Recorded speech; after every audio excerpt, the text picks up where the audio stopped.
All this sounds, well, as they say, hunky-dory. Sounds so beautiful. Every musician is now in this great space of awareness, great space of knowing who she is. Is this really true? And I do know the answer to that question. That it's not really true. This does not happen. So then what happens? And I would again talk from the world of Carnatic music. Again, I've almost spoken all this while in a way that seems like this room is secluded from all that exists outside it. That in some fashion, this whole great esoteric, metaphysical experience that we can probably have in this self-discovery will happen anywhere, will not be touched by what happens around it, will not be touched by where I was born, but where I grew up, who my guru is, what he told me. And the truth of the matter is, it is as touched by everything that exists outside. Well, not outside, inside it too. So, what is happening? So in the world of Carnatic music, my interest in all this started with the idea of experience. That's why I came from there. That my investigation or inquiry came from what I felt when music was happening. And therefore, that's why I came from there, and then I'm opening up. But then there is something essential that this inquiry should do to you.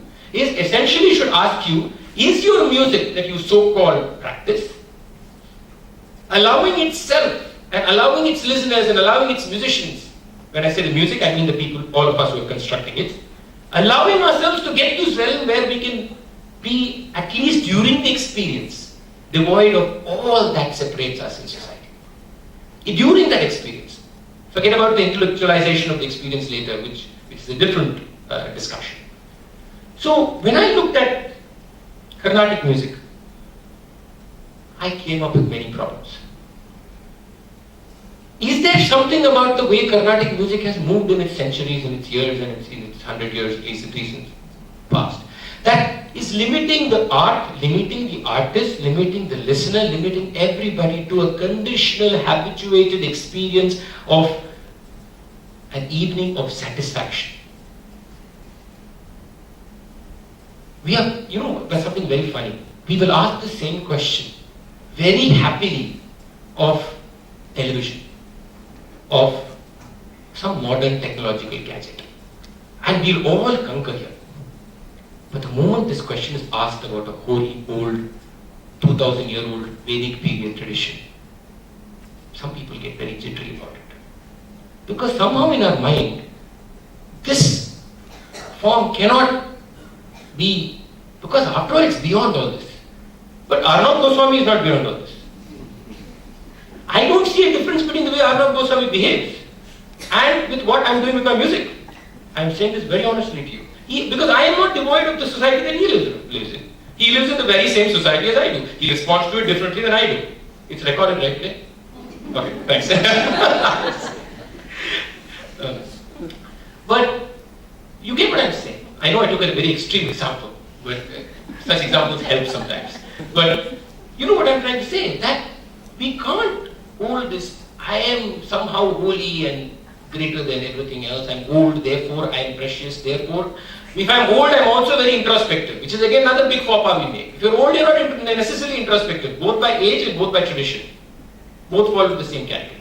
So, then things started bothering me. They started bothering me musically first. It was just musical questions.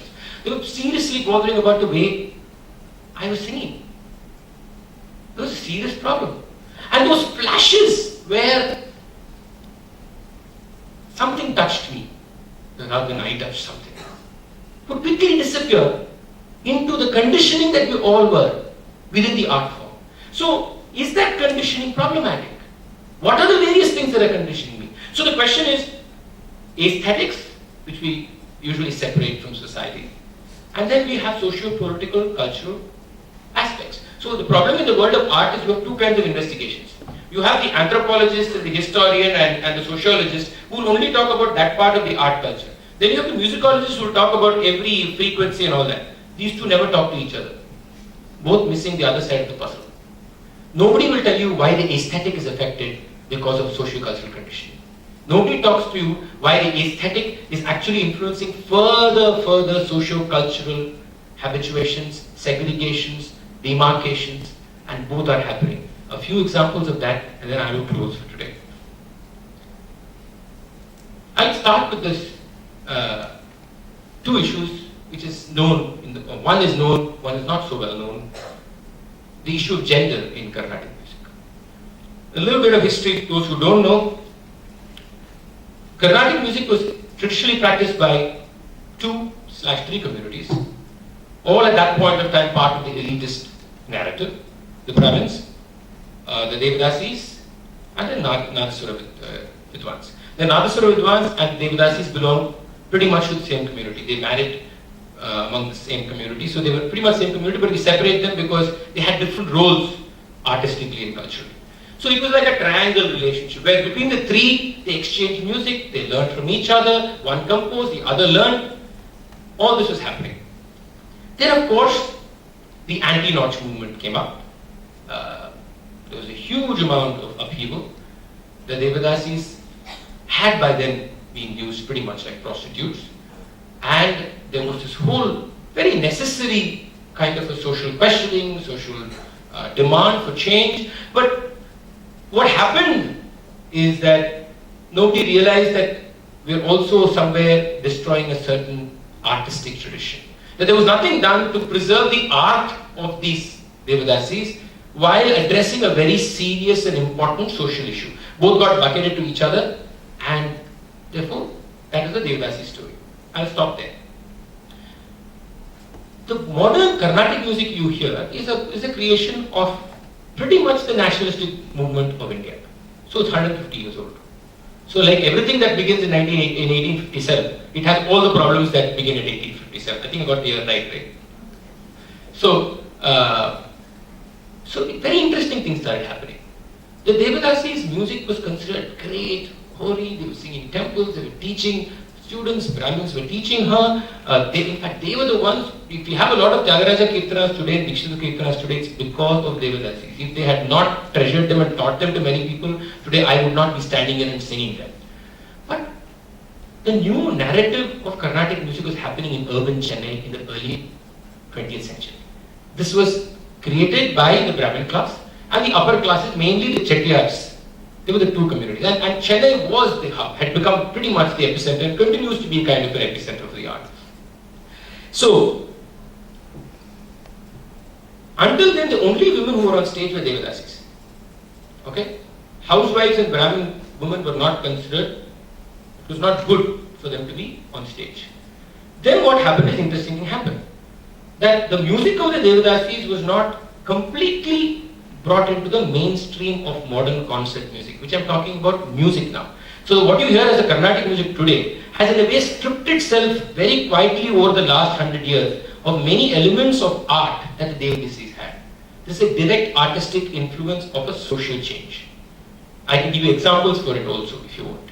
And slowly that went. And then the first two generations of Devadasis were still there. But then people start saying that, oh, their music is meant for chamber, for very personal listening.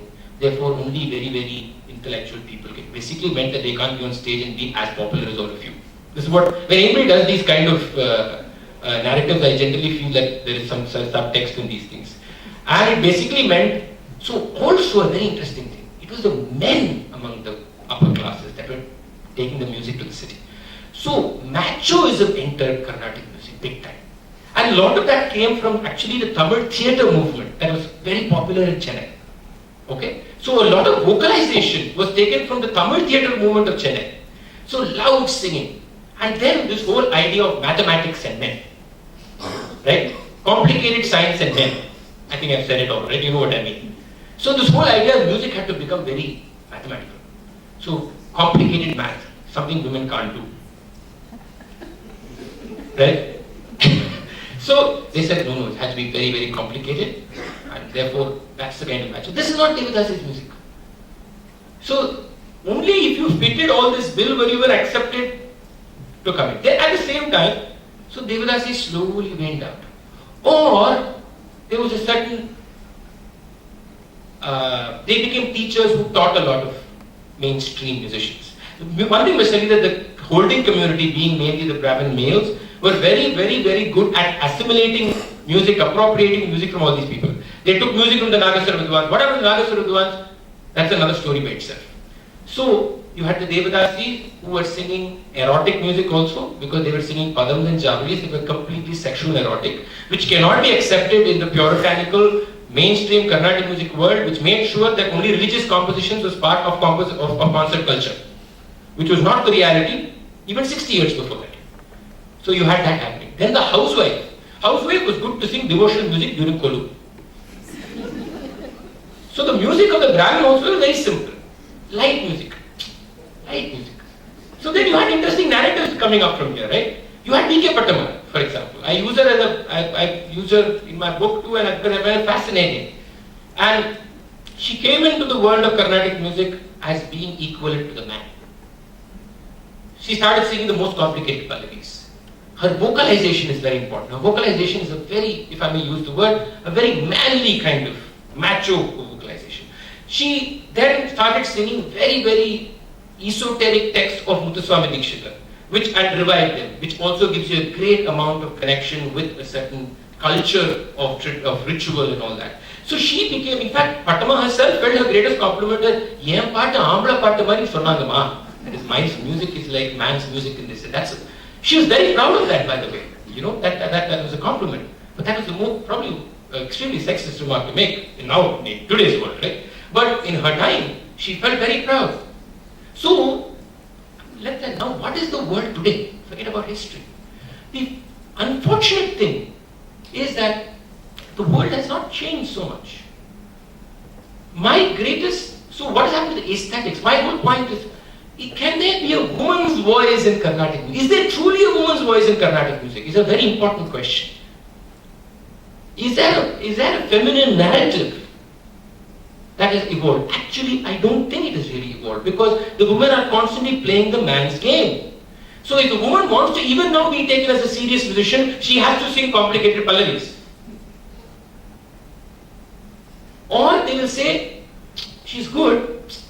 Even now I know accompanists who say, today my concert is a relaxing concert, which means they're playing for a woman. Even today, it is said. Even today there are Mridangam people who will not play for women after a certain stage in their life. Even today there are vocalists, male like me, who will tell them not to accompany women if they want opportunities with them.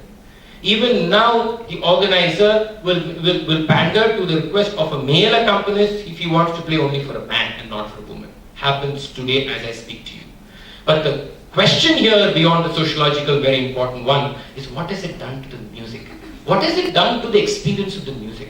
What has it done to the idea of structuring the music? What has it done to parallel narratives that could be created? That is where I think the questions need to be asked. An aesthetic and a social question. The same question is asked in the world of caste. We are a Brahmin dominated society. And I say Brahmin, it's not just a caste group, it's an idea. So I think, let's not get caught in the fact of saying, that person is not Brahmin. But to me, that person is probably more Brahmin than me in the idea of the Brahmin. So the idea of the Brahmin is slightly larger than just being a Brahmin by birth. So, but the fact is 99% of the audience today are Brahmins. Practicing musicians are Brahmins. So what has happened to the Devadasi, Sevedalar, or the Nagaswara Vidwan? Nagaswara narrative has disappeared. It's still only, so what did they do? They tried getting into the structure that we created, but have not really been able to break through. That's the truth. Even now, a Nagaswara concert is done when nobody is there, before the event begins, and they call it Mangala Isai. When he will be the only poor man sitting on stage, and slowly people start walking in after 45 minutes. I mean, there can't be a greater insult to Carnatic music, let alone that artist, to allow that. And it happens till today, even at the greatest stages of Carnatic music around this country and around the world. So that's a narrative loss. But beyond these communities, what about the rest of society? The constant argument that people throw at me is, sir, we never asked somebody not to come to a concert. This is the argument. I'm just throwing the arguments that are thrown at me. Very common arguments. Did he say don't come to a concert? Did he say not allowed board there? I find it quite ridiculous that we believe that segregation in society happens with a not allowed vote. In which case, I think the whole idea of women fighting for equal rights is also unnecessary. Because there is no vote that says women are not entered into this office. There is no vote that says that we will only promote. So therefore, I think feminism itself is an illusion. Right? And this is an argument I throw at women because I know it will work. Because but the point of the matter is, when you say a public space, is a sabha a public space? It's a very difficult question to answer. It's actually a private space. It's private because it's culturally private. It's private because it is traditionally private. It's private because it has barriers that appear even before you open the gate. So these are, my point is, these are things that exist. We can criticize people for that, go on. But the fact is, the reality is this exists. But most diverse number of people are engaged in the art. Isn't it more possible that the art gets more enriched? Isn't it also possible that the more we remove these barriers or restrictions or limitations, the exploration within the art itself becomes more interesting? I have a lot more to say. And a lot of other ideas that we can share, but I am running out of time. But I want to just primarily say that in the endeavor, in the hope rather,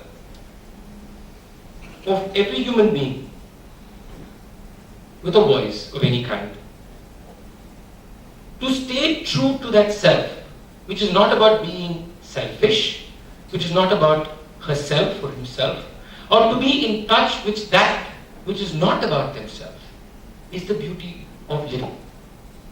And the artist and the person who uses the voice has, every one of us here and the singer, has a gift in them to be able to come in contact with that self by just listening more and more to themselves, whether via music or not through music.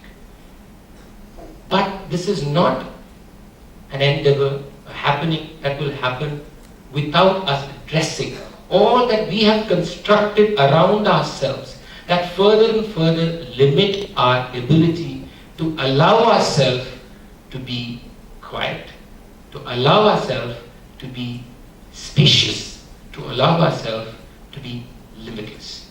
Thank you very much.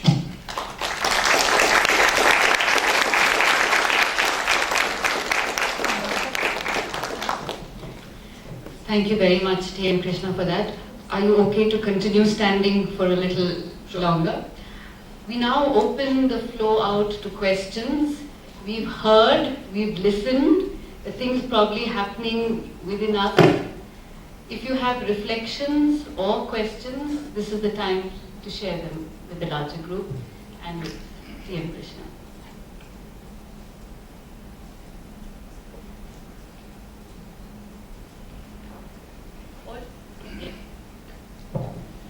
Thank you for that excellent talk.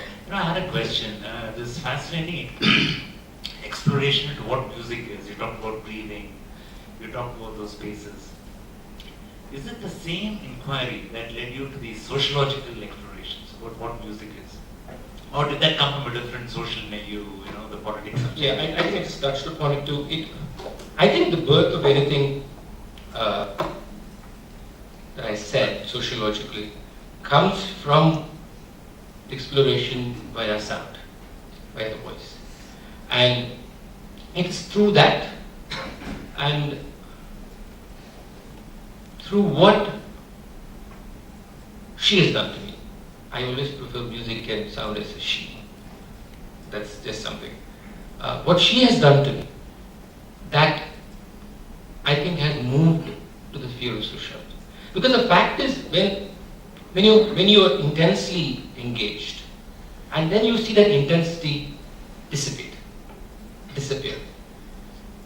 you start wondering whether, what is this about yourself that is dissipating that, right?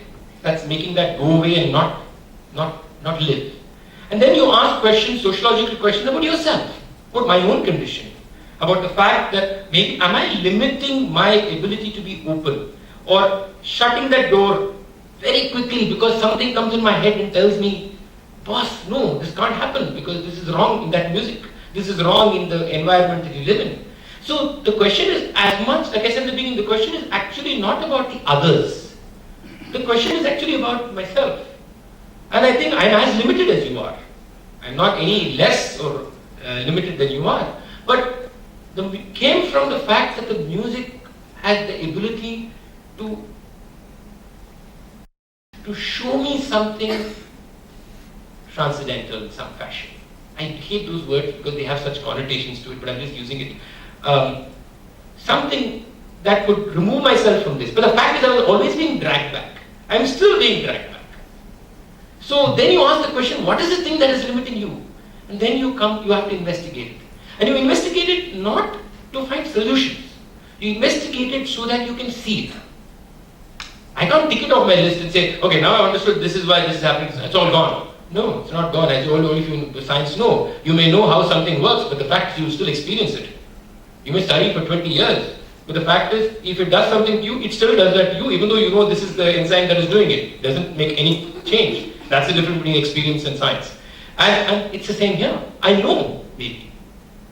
But I'm still there. And I think that awareness comes from that. If I may, Sorry. Yes. Yes. I might be a little long-winded, but it's interesting. In conversations with a very renowned author and later with the filmmaker, both of them had this to say about the interaction between the artist and the rest of society. They said, the very fact that I've written a word, or the other guy, the very fact that I've made a movie, I've already made a political statement. Because people are going to react to it, and people are going to have opinions about what is being said or what is being shown in the imagery of the movie. Now, why is it that when it comes to Carnatic music, this doesn't happen? When everyone confirms, the concerts confirm, the performers confirm, it never is a statement the way other creative artists are able to make this in society. In the beginning of my talk, I said don't put all sins, all expressions in one basket. And I'm going to say that again here.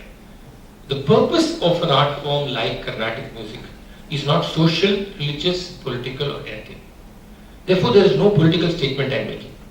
I'm not trying to change society by the way I sing today. In fact, there's another aspect that I want to touch about is the idea of linguistic meaning.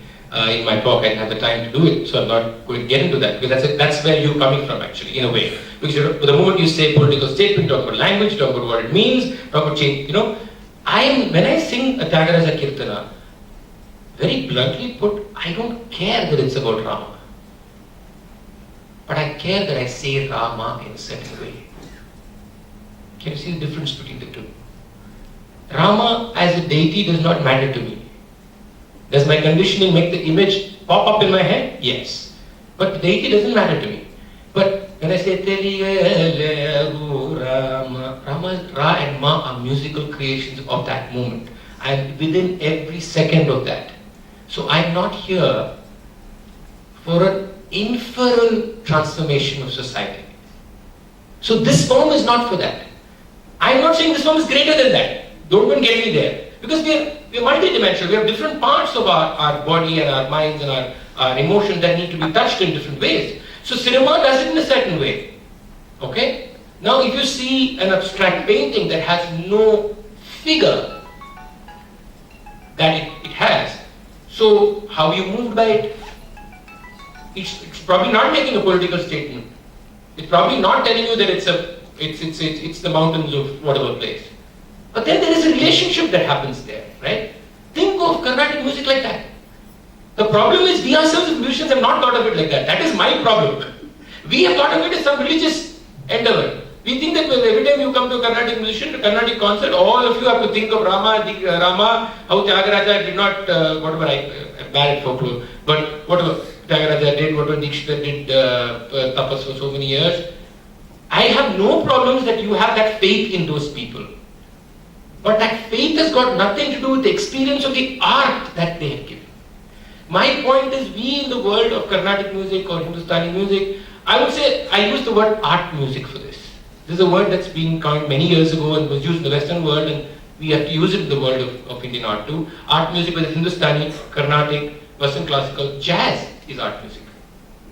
is actually art music. And I wish we completely break this word classical, because it's a misnomer and a sociological creation just to create social hierarchy between the folk and the classical.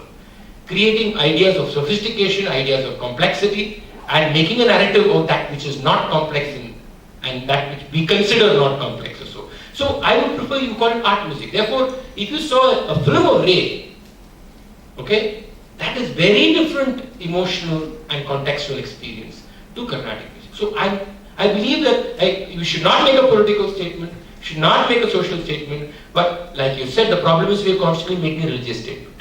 So if we can stop making that too, then this confusion doesn't arise. Yes. I found your, good presentation very, very inspiring and touching. We come from a center that moved beyond a teaching center like this into a learning center, and try to make our whole experience of people who come to us. We call ourselves learning facilitators and so on. But today something moved me when you said that what we're really teaching is sometimes not to do something. You talk about limitations, how to, and I found that a very interesting concept, because very often teaching and learning are seen as something you do, whereas what you are saying that our doing is now limited by caste or class or gender or whatever, and what we have to in a way help people to do is not to rather than to. So I was wondering whether in your own experience as a person involved in music, it is like a gut feeling. I feel the arts would help that whole process to get at that sort of deep level. It's much more difficult when you're intellectualizing it or teaching it or with using words. Is that true, or is it just a romanticism? What is your experience as a music teacher? Can you teach people to be limitless, or as you say, to get beyond the limits of... because I don't think it is completely romanticism. I think there is an element of romanticism, of course, in it, which of course fascinates me as being a person of the arts. I'm just thinking, as you spoke, I was thinking of music class that happens at home, when my students come home. So I was just trying to think what happens there. And I think both happen. There are days in which I'm doing this teaching job. You know what I mean? I'm trying to say, you have to sing it this way, sing it that way, sing it this way. That happens too. But there are days in which we are all just singing. Okay? And I think those days, something spectacular happens.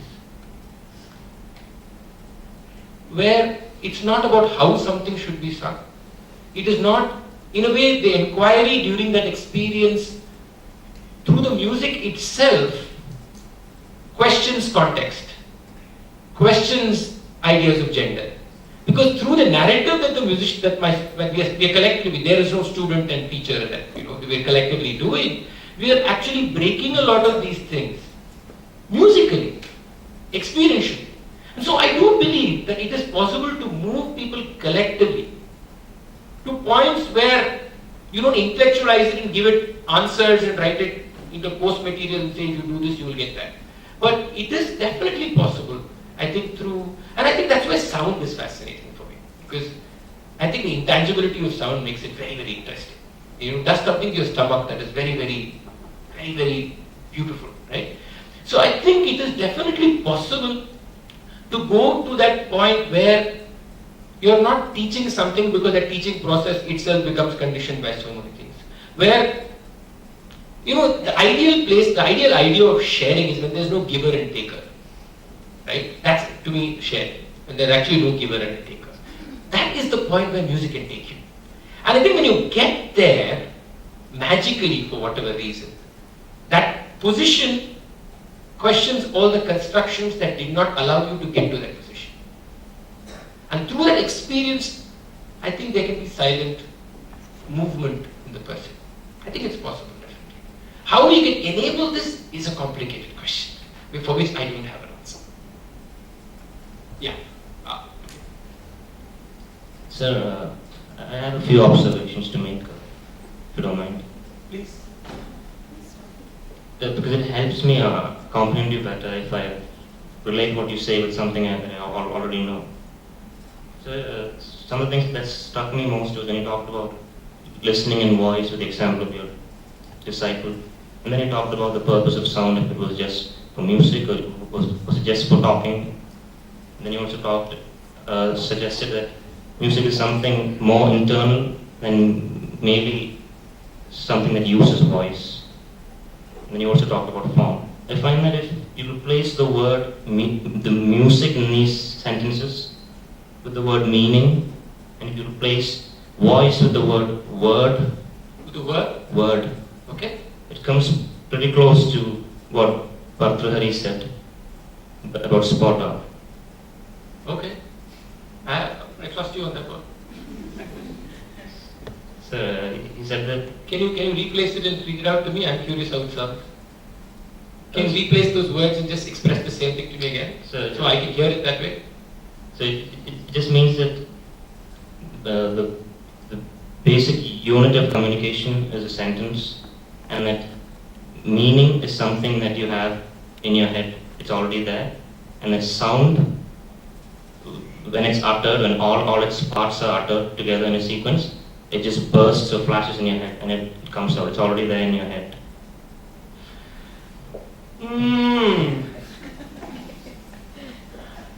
Okay, I'll just make, you just probably said in a gist what you have in your head. So my observation is based on the limited access I had to what you were thinking. So if I get it wrong, I apologize. I find one of the biggest limitations of experience as being language and what pops up in your head. That the fact that something pops up in your head. See, that's what we've been discussing. When we answered his question about social context, it's about all those things that pop up in your head. So when a word pops up in your head, the word pops up because of what? Your conditioning, your context. The word doesn't pop up linguistically, right? The word pops up because of the meaning. And the meaning is connected to where you are, what you heard, what you saw, what you studied, who was around you, your religion, everything, right? So meaning, Yeah. is constant. It's independent of individual preferences. You know what linguistic meaning? Yes, sir. Well, I disagree with Bhartrahari, that's what he said. Okay? I don't believe linguistic meaning is constant. I believe meaning is constant if it's beyond linguistics. Okay? There's a slight difference between what I'm saying and what you're saying. I'm saying that the idea of language itself means there is no one meaning. So what is it can we universally get out of the word, say a word like help? Okay? Does this word mean one thing to all of us in this room? It doesn't. You say there is, like probably the Greeks said, that there is this one area where, one state where there is the meaning that is universal, that is beyond all this. Okay? Like the Greeks said, like Plato said something like that. I am saying that in that word help, there is an import which is beyond the language that has brought help together as a word. In that sound, there is something more. And my exploration, my personal exploration, is in that direction. The problem, the moment I take linguistic meaning, and you're trying to, I know what you're trying, what he was trying to say, and you're trying to say that he was trying to say, is that even in linguistics, there is a universal. Even in language, there is a universal. That is beyond what pops up in my head, right? I feel the problem in that interpretation is that you're transcending meaning, and the very construction of that word is to give meaning. I am saying transcend the meaning by forgetting that that word was constructed for meaning and think of it as sound. Then that is a meaning of a different kind. That to me is a universal idea because it becomes only sound. We'll probably have a discussion for about 4 hours about this another day. Okay? Thank you, sir. Sorry, you've been waiting for a while, right? Sorry. Yeah, please.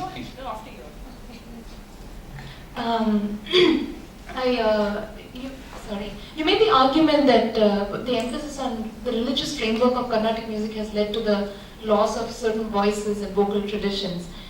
So, you might not think of yourself as one, but certainly those of us who listen to what you sing and write think of you as an activist musician.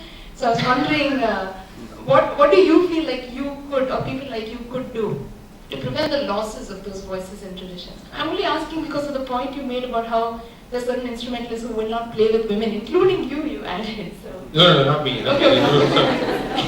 I'm terrible in different ways, but not this one. First I'm an activist, which I don't know. I really don't know. I have deep problems when tags are attached. So I try and stay away from as many as possible, not as a political and as a public position, because I think it helps me personally relook at things that I say and I do and I think. Because the moment I tag myself as something, I feel committed to that tag. And once I'm committed to that tag, I'm kind of not thinking at all, right? So I don't know whether I'm an activist musician or not. What can be done? That's a very difficult question. I think the only thing that I have tried doing is to constantly raise the question, different questions, whether it is through the way I sing. I think I've raised more questions, in the world of music at least, I think I've raised more questions through how art has been expressed through me. And whether people agree with me or not, I know there's a lot of conversation happening.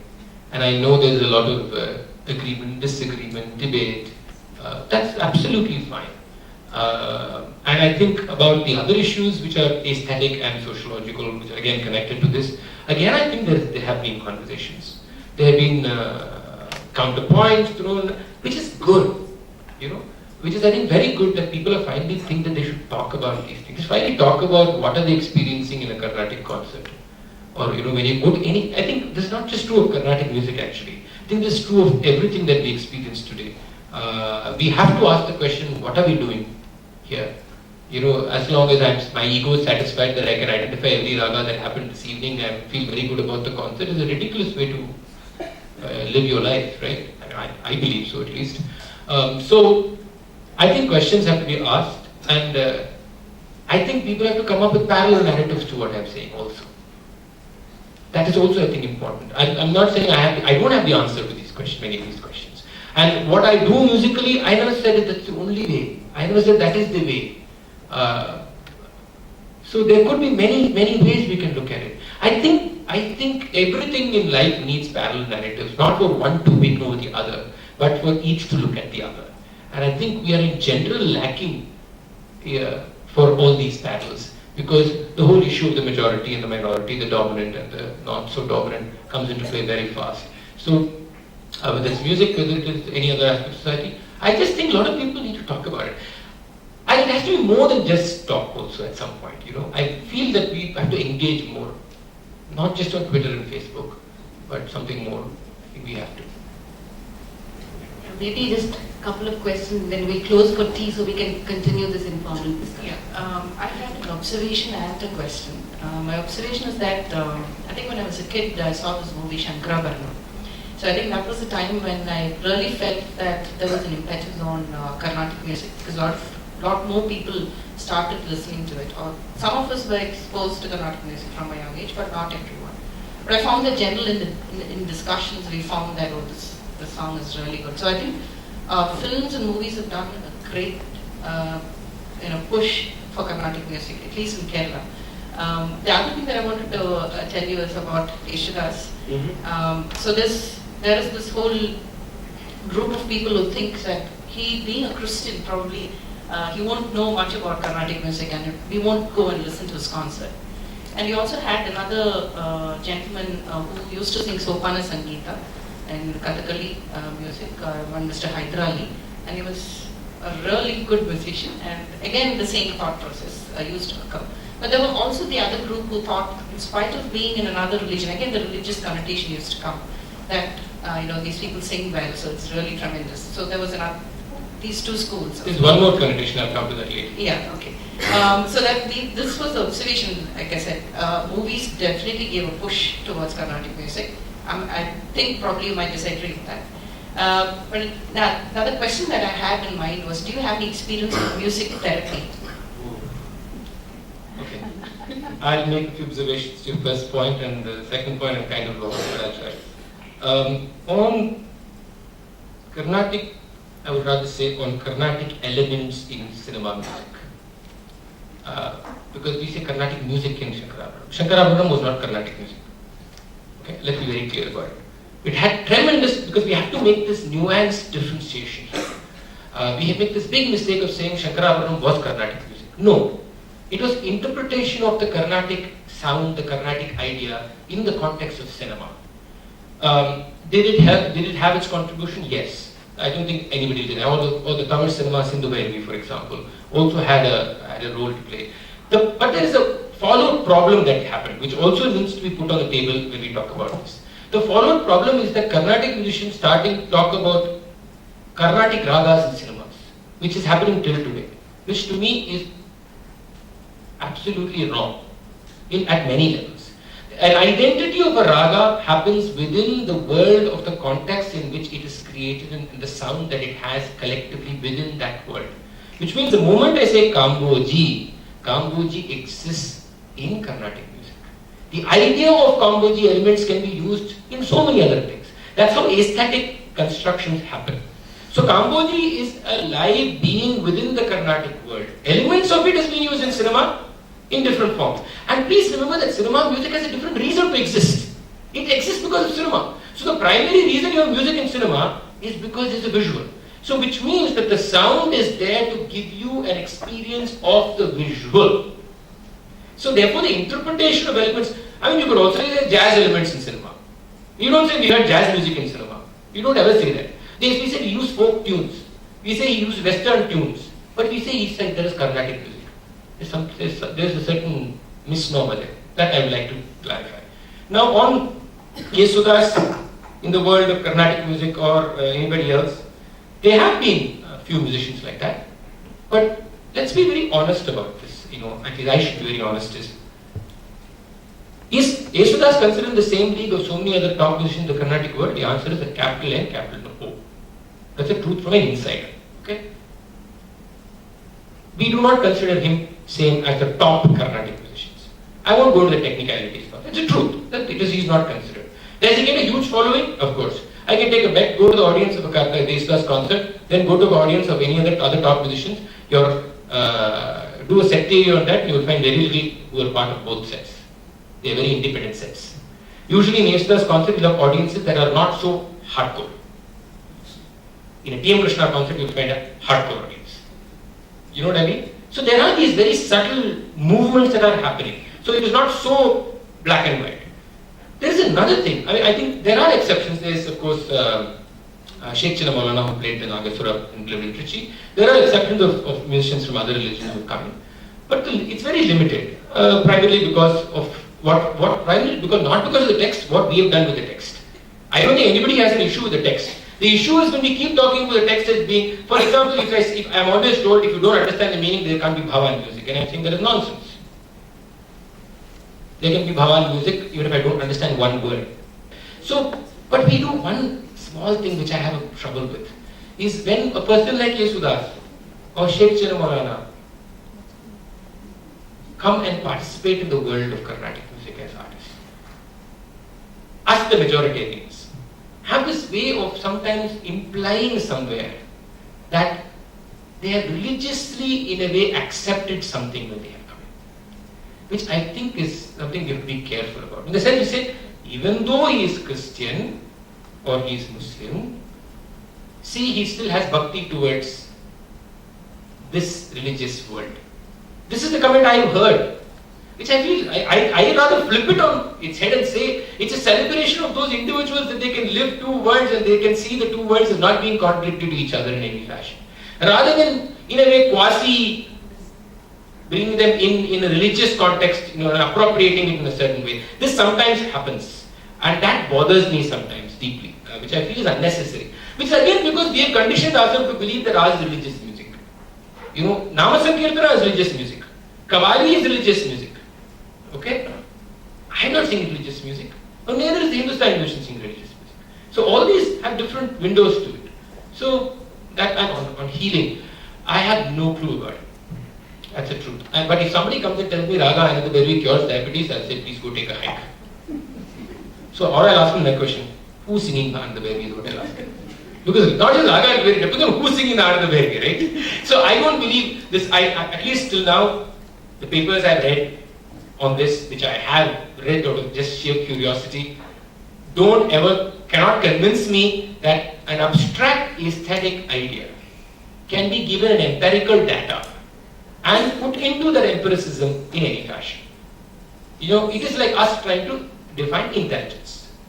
I don't think genetic science can tell you at any point of time that these are the genes that give you intelligence, for which first we have to define what is intelligence.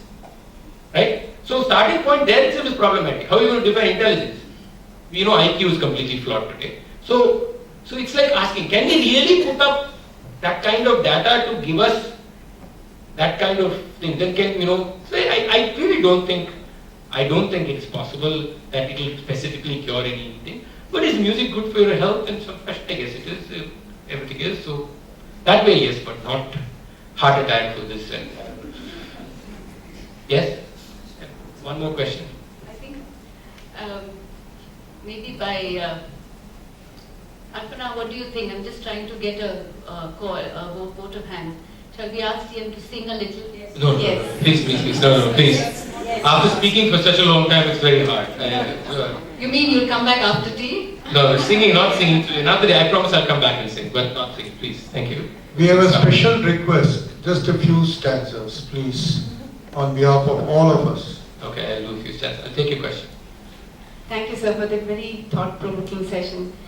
My question is very simple. It relates to most of us here. We as doctors, as professionals, do deal with teaching and performing our clinical medical skills.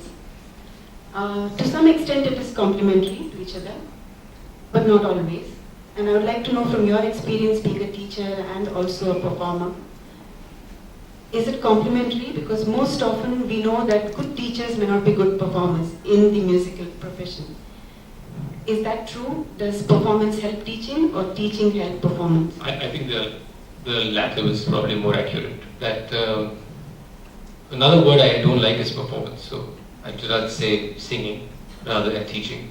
I think it's actually the other way around. I think my idea of singing, my idea of all I said today, is probably revealed more in the world of me sharing music with students who came to me and sang in class. So if anything, I think it is the process of sharing and teaching in class that has actually revealed more to me than me being a singer, in that sense. So I actually think that I've understood so much more about what art is, what music is, when I've shared it with somebody, when they have sung it after me, and then we sing it together and things happen. So I actually think it's, I believe that anybody who's in any field of activity must look at sharing that with somebody. And as a conscious thing, because you may say singing is also sharing. No, I'm not talking about that kind of sharing. The conscious sharing, because I think the kind of things that come up and that hit you are most fascinating. And that's, I think, very important for us to have a better grip of that which we treasure, which we are obviously doing because we find precious and important. I think it's very, very important. And I really believe that it's only after I started teaching and singing with people at home and having these discussions. I know in music what happens is these people become family. So they come home and they're pretty much like my own sons. So they've been with me for 15 years, 10 years. So we've, and music is also a world where there's certain, there's an opening happening.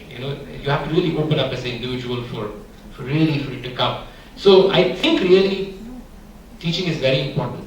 And I would say teaching in smaller groups is very important. Not huge classrooms with 80, 90 people.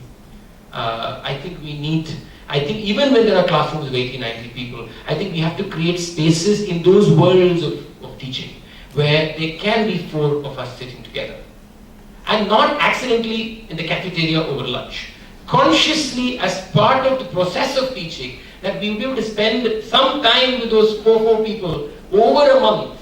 I think that interpersonal sharing is as, and I'm talking very selfishly now, is as enriching for you as it probably may or may not be for the 4 people with you. Just to add to the point that I was making and some others, so you would also share, this questioning, the non-conformist attitude, the questioning boundaries, going beyond limitations with those young minds. Oh, absolutely. It wouldn't reflect you as being a person who maybe doesn't know enough, so therefore, because that's the point I think in the traditional system. I think you must be able to take that question too. Inquiry is not about knowing something, right?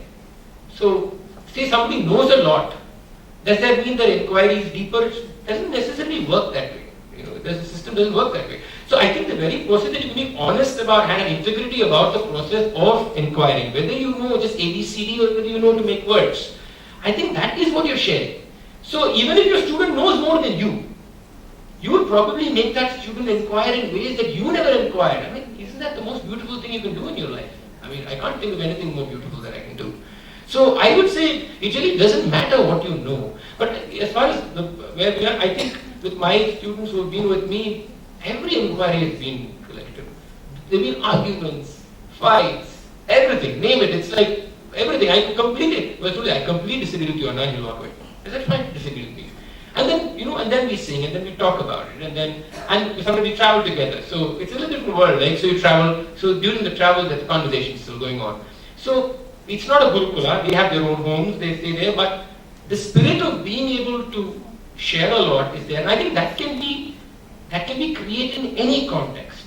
It's up to us our biggest problem is we fear the fact that we will be revealed.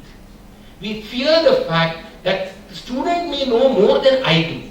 We fear the fact that we have to say, I don't know. As long as that stays with you, then there's no point. But if you're willing to get there, it's okay if you get angry at the point that your ego is being hurt, because that happens to me very often. It's fine that my ego is hurt, and at that point I feel, oh my God, if they ask me something I have no answer for. But when you go to bed that night, it will stay in your head, and then that whole anger goes away, and then you have a smile on your face. That is when you are really a human being. Thank you so much, TM. Can we all give him a big hand? Thank you for this fascinating journey that you've taken us on, and I'm sure it will stay with us for a long time to come. I think you've cut across not just reaching musicians, but researchers, medical students, medical practitioners. So please, thank you, the audience, for being here. Just join us for a cup of tea. Okay. Sorry. Just a few lines.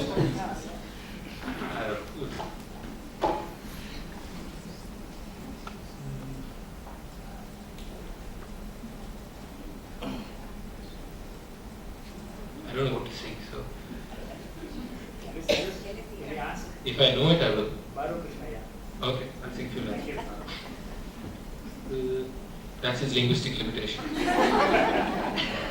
I've heard you sing it so well, so I don't know. But that's okay, no worry. It is an opening I got, so I had to just get it there. Sorry.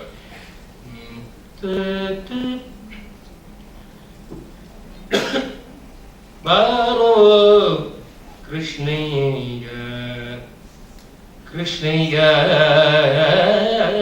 Baro Krishna, Krishna,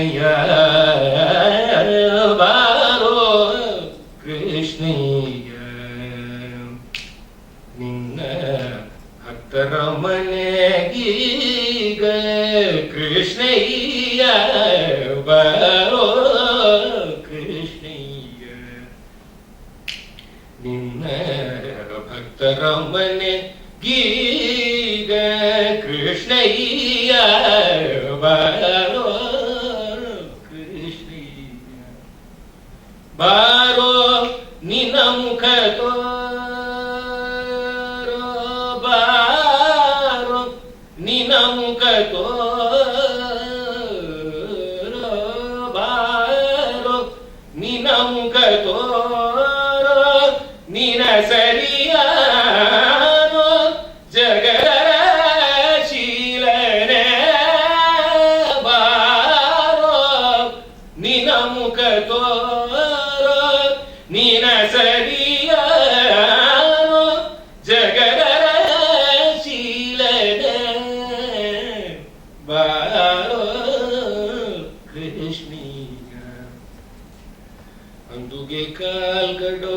ಕಾಲಂದಿಗೆ ಗಿರಿಗೆಜ್ಜೆ ಅಂದುಗೆ ಕಾಲ್ಗಡವು ಕಾಲಂದಿಗೆ ಗಿರಿಗೆಜ್ಜೆ ಧಿಮ್ ಧಿಮಿ ಧಿಮಿ ಧಿಮಿ ಧಿಮಿರನುತ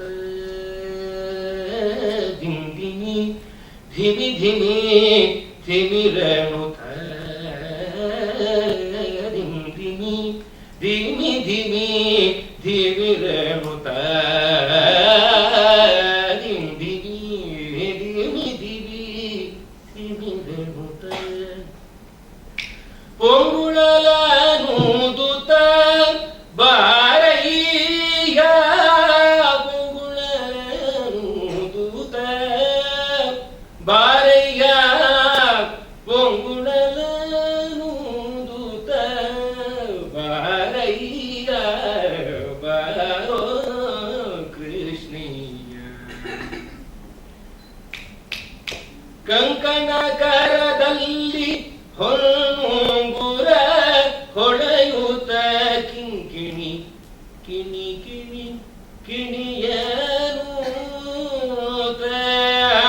ಕಂಕಣ ಕರದಲ್ಲಿ ಹೊನ್ನುಂಗುರ ಹೊಳೆಯುತ್ತ ಕಿಂಕಿಣಿ ಕಿಣಿ ಕಿಣಿ ಕಿಣಿಯನು ಕಂಕಣ ಕರದಲ್ಲಿ ಹೊನ್ನುಂಗುರ ಹೊಳೆಯುತ್ತ ಕಿಂಕಿಣಿ ಕಿಣಿ ಕಿಣಿ ಕಿಣಿಯನುತ ಪೊಂಗುಳಲೂದುತ ಬಾರಿಯ ಬಾರೋ ಕೃಷ್ಣೀಯ ವಾಸ ಉಡುಪಿಲಿ ನೆಲಯಾದಿ ಕೇಶವನೇ ವಾಸ ಉಡುಪಿಲಿ ನೆಲಯಾದಿ ಕೇಶವನೇ ವಾಸ ಉಡುಪಿಲಿ ನೆಲಯಾದಿ ಕೇಶವನೇ ದಾಸ ನಿನ ಪದ ದಾಸ ದಾಸ ನಿನ ಪದ ದಾಸ ನಿನ ಪದ ದಾಸ ನಿನ ಪದ ದಾಸ ನಿನ ಪದ ದಾಸ ದಾಸ ನಿನ ಪದ ದಾಸ ನಿನ ಪದ ದಾಸ ದಾಸ ನಿನ ಪದ ದಾಸ ನಿನ ಪದ ದಾಸ ಸರನು ಬಾರಯ್ಯ ಬರೋ ಕೃಷ್ಣಯ್ಯ ನಿನ್ನ ಹತ್ತರ ಮನೆ ಗೀಗ ಕೃಷ್ಣಯ್ಯ ಬಾರೋ ಬಾ